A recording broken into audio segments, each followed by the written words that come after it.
Visakhapatnam beach రోడ్లో ఉన్నటువంటి RK beach ప్రాంతంలోని మత్స్యదర్శిని ఒక ప్రత్యేక ఆకర్షణగా ఉండేది. రకరకాల చేపలు దేశ విదేశాల నుంచి తీసుకొచ్చి ఇక్కడ పెట్టినటువంటి ఈ అక్వేరియం చూసేందుకు పెద్ద ఎత్తున సందర్శకుడు వచ్చేవారు.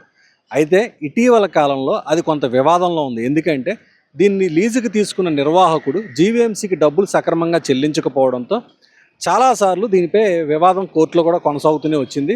అయితే చివరికి జీవీఎంసీకి అనుకూలంగా తీర్పు వచ్చింది అనుకుంటాను. అందుకే ఈ నేపథ్యంలోనే జీవీఎంసీ అధికారులు ఇప్పుడు దీన్ని యుద్ధ ప్రాతిపదికన కూలగొట్టే పనులు అయితే ఇక్కడ జరుగుతున్నాయి. ఇప్పుడు మనం చూడొచ్చు, ఇక్కడ ఈ ఆర్కే బీచ్ కాళీమాత టెంపుల్ పక్కన ఉన్నటువంటి మత్స్యదర్శిని పూర్తిగా కూడా ఇప్పుడు మొత్తం డెమాలిష్ చేస్తున్నారు. ఎందుకంటే జీవీఎంసీ అధికారులు దీన్ని పూర్తిగా ఇప్పుడు హ్యాండ్ ఓవర్ చేసుకునే ప్రయత్నం చేస్తున్నారు.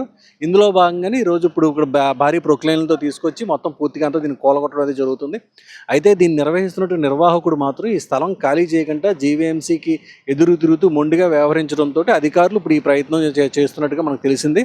అయితే ఈ మత్స్యదర్శిని అనేది దాదాపు చాలా సంవత్సరాల నుంచి ఇక్కడ కొనసాగుతూ ఉండేది. అయితే దీన్ని నిర్వహిస్తున్న నిర్వాహకుడు ఒక ప్రైవేట్ సంస్థ దీన్ని నిర్వహిస్తూ వచ్చేది. ఈ నిర్వహిస్తున్నటువంటి నిర్వాహకుడు దీన్ని జీవీఎంసీకి సక్రమంగా అద్దె చెల్లించకపోవడంతో తర్వాత దీన్ని వివాదం కోర్టు వరకు కూడా వెళ్ళింది. కోర్టులో మరి ఈ విషయం ఏం జరిగింది తెలియదు, కానీ ప్రస్తుతం యుద్ధ ప్రాతిపదికన మాత్రం జీవీఎంసీ అధికారులు పూర్తిగా దీన్ని తొలగించే ప్రయత్నం అయితే చేస్తున్నారు. ఈ యొక్క మత్స్యదర్శినిలోని అనేక జాతులకు సంబంధించినటువంటి ఈ చేపలన్నీ కూడా ప్రదర్శనగా ఉండేవి. అయితే ఈ తొలగించిన సమయంలో అంటే ఏదైతే భవనాన్ని కూలగొడుతున్నారో ఆ సమయంలోనే కొన్ని చేపలు కూడా చనిపోయాయని చెప్పేసి ఇక్కడ స్థానికులు చెప్పుకుంటూ ఉన్నారు.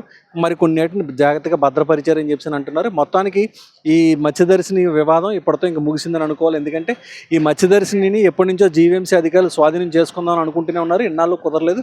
ఇప్పుడు ఎక్కటేయాలకి ఈ ప్రయత్నం ఇప్పుడు జరుగుతుంది. అయితే ఇప్పుడు ఈ స్మార్ట్ సిటీ కార్పొరేషన్లో భాగంగా బీచ్ రోడ్లోని అనేక డెవలప్మెంట్స్ జరుగుతూనే ఉన్నాయి. ఇందులో భాగంగానే ఇప్పుడు ఈ ఈ మత్స్యదర్శిని భావనను పూర్తిగా కూడా తొలగించి ఇక్కడ మళ్ళీ ఒక ఆకర్షణీయమైన ప్రాజెక్టు నిర్మిస్తారని చెప్పేసి అధికారులు కూడా భావించడం జరుగుతుంది. ఎందుకంటే ఇక్కడ ఈ స్మార్ట్ సిటీ కార్పొరేషన్లో భాగంగా ఆర్కే బీచ్ వద్ద మరొక ప్రధాన ఆకర్షణ ఖచ్చితంగా ఉండాలి సందర్శకుల కోసం. కనుక ఇక్కడ ఏమన్నా అండర్ వాటర్ అక్వేరియం కానీ అలాంటిది ఏమన్నా, లేదంటే ఇంకేదైనా మరొక ఆకర్షణీయమైన ప్రాజెక్ట్ ఇక్కడ నిర్మిస్తారని చెప్పేసి ప్రజలు కూడా భావిస్తూ ఉన్నారు. కనుక త్వరలో దీని నిర్మాణానికి సంబంధించిన వివరాలు కూడా వెల్లడించే అవకాశం ఉంది. ప్రస్తుతం జీవీఎంసీ అయితే మాత్రం ఈ మత్స్యదర్శిని భవనాన్ని మొత్తం పూర్తిగా కూడా నేలమట్టం చేస్తోంది.